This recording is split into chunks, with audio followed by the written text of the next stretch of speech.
Hi, in this video, you are going to learn a specific type of protein that is very important for living things. They are the enzymes. Alright, so you will see in details how enzymes help the processes of living things to carry out their daily life processes, the metabolism. Let me start with giving you an example from our daily life. Hydrogen peroxide is a natural byproduct of metabolism in living organisms. So for example, when you do cell respiration, hydrogen peroxide will be produced as the byproduct. It is very toxic and very dangerous and has to be broken down to water and oxygen. So this is the molecule model of hydrogen peroxide. Okay, H2O2, that's the chemical formula. And in the lab, we also will do this experiment, and be careful when you touch the hydrogen peroxide that is in high concentration, because your finger will feel very itchy and it will become white, because hydrogen peroxide is a strong oxidizing agent and also it's very corrosive. Now, however, chemical reaction will make possible for hydrogen peroxide to be decomposed into water and oxygen, and we know that both of these molecules are totally safe for us, and especially we need them, right? Now, outside of our body, the process of decomposition of hydrogen peroxide to become water and oxygen happens very slowly.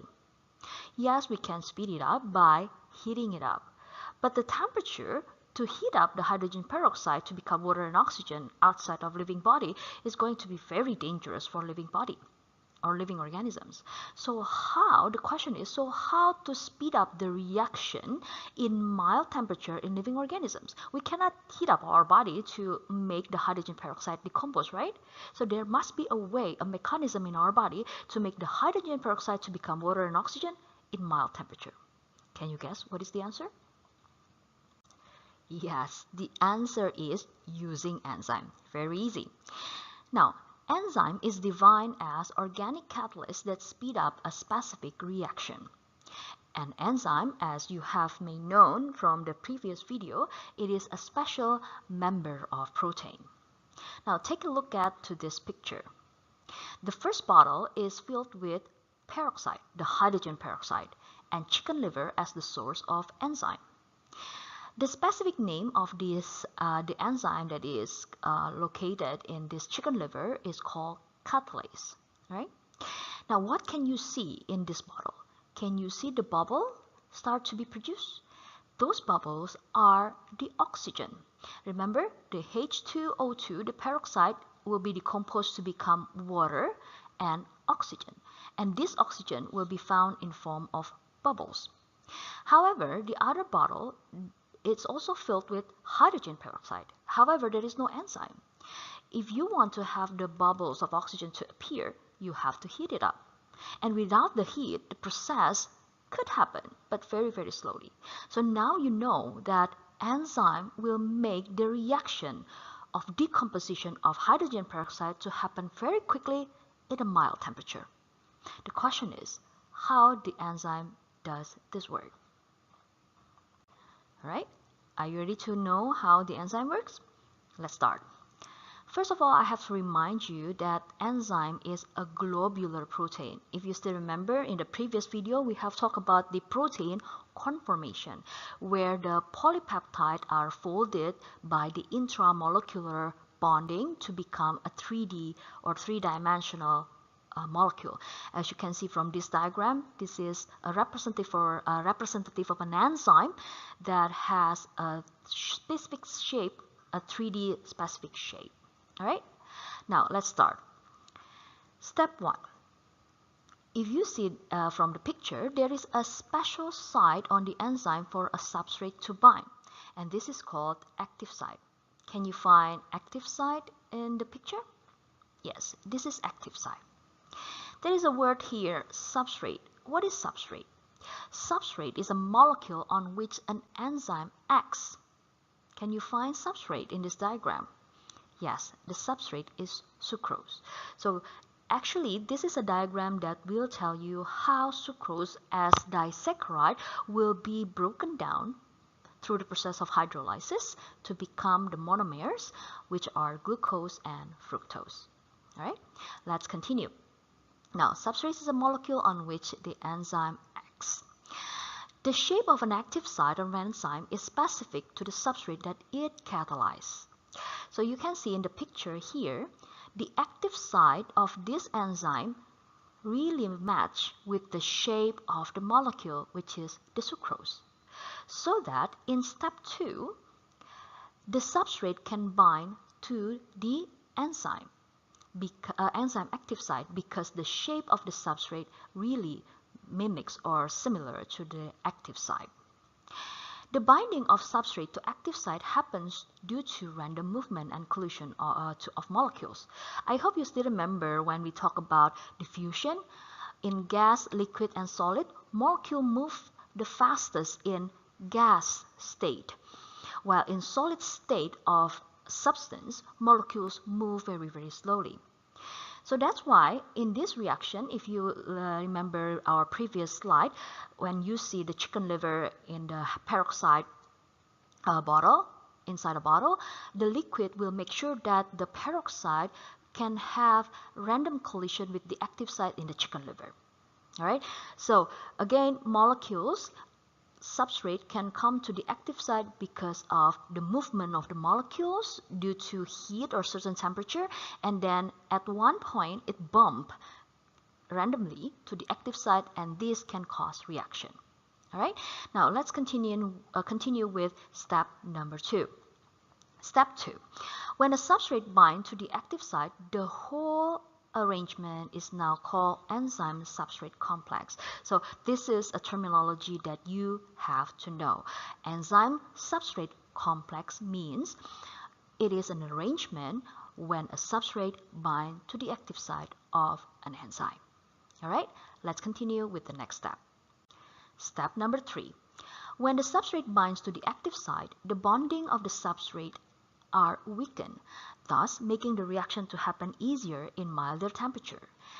As you know, this disaccharide must have a bonding that was created by the condensation reaction in the previous metabolical processes. So, remember hydrolysis as the opposite of condensation?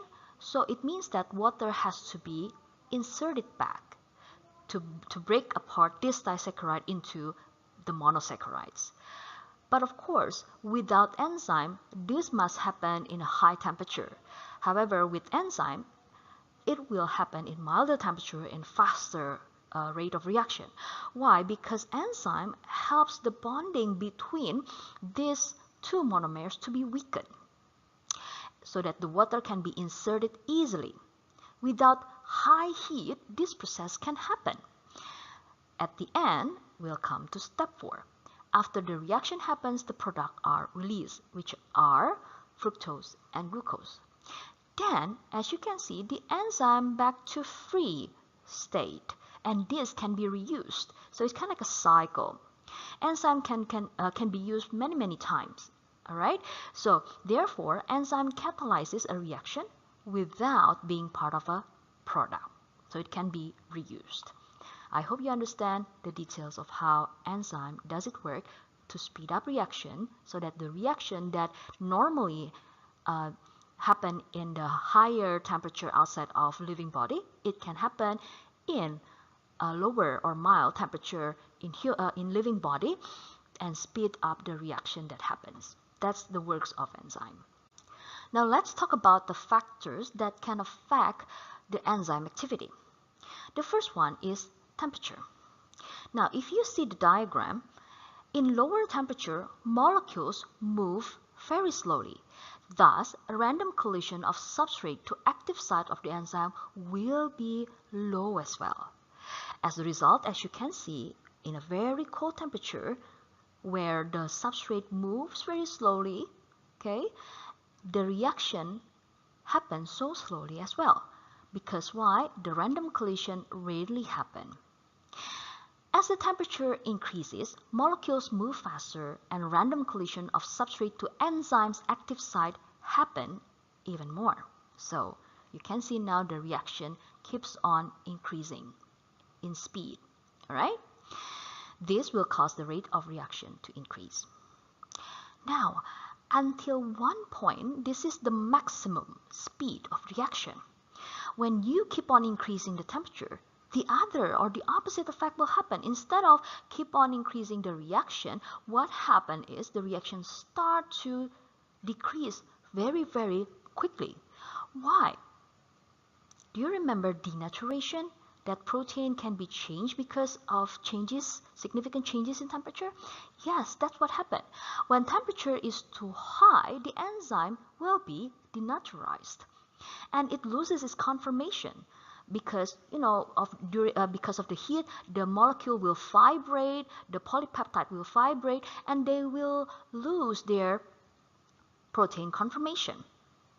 And this will cause the active site also to change shape. So for example, the real active site looks like this, but because of the heat, now the active site has been altered, which means the substrate can no longer bind to it. So reaction has to be terminated. Okay, that's the impact of temperature. The second factor that affects the enzyme activity is pH, the acidity level or the base level. Every enzyme has its optimum pH to work the fastest.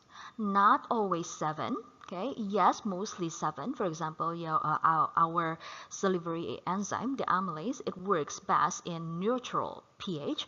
However, for example, like your stomach, when you vomit, you can feel that the liquid that coming out from your stomach is very acid, because it is true that the enzyme that works in your stomach, which is the pepsin, works best in the pH of 1 to 2, right? So if I have to draw a diagram of pepsin enzyme that works in your stomach, it will have the highest optimum rate of reaction in lower pH, very low pH.